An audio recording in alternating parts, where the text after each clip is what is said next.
Youth Engineering and Science is a not-for-profit organization that inspires youth to think of themselves as scientists and engineers.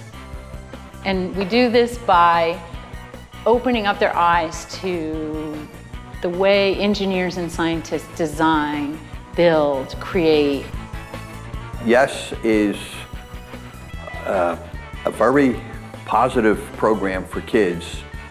It takes a very difficult subject, or actually it's an easy subject, but somehow our system made it difficult, and YES makes it simple again the way it should be. When I say youth science engineer class, shoot, straight up the steps. They see the people, they see the youth science engineer people come through the door. They said, is it time?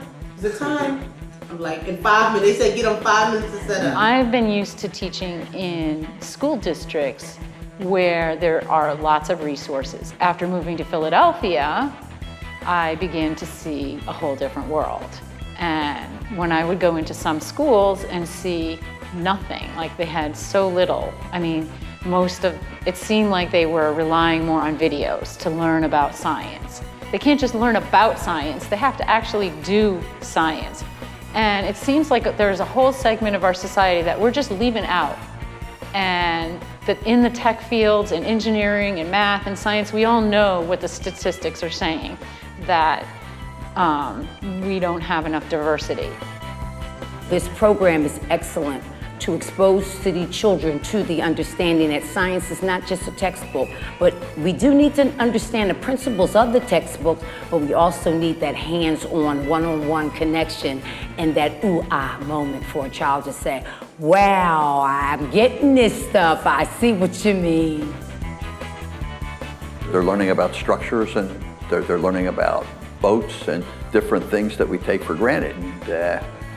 And it has them thinking in a different way, and that is so important. I really enjoyed it, the children enjoyed it, and the company of the people that were there to help support both staff and children were excellent. The way we deliver it is through our intern program.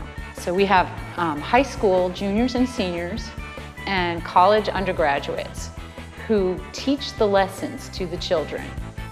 It was a really cool perspective as a student because we got to see the teacher side of things, and as someone who's really passionate about education and education policy, I didn't really have that perspective before, and now I know what it's like to have time management and have things set up for my students. I got more than I expected. The kids had fun. I studied engineering in college, and the concepts that I learned, Kathy explained them so easily. I thought, man, where was she 30 years ago? Science is not always boring. I'm hoping it stimulates and motivates an ability to give it a try first before you knock it. To see their faces when they come back down, that's the one that touches our hearts. It was a nice experience for me, and I can't help but think that it was a nice experience for the kids. I wish you all the best. What I see, I am truly impressed. When I see the kids learning, then I get happy.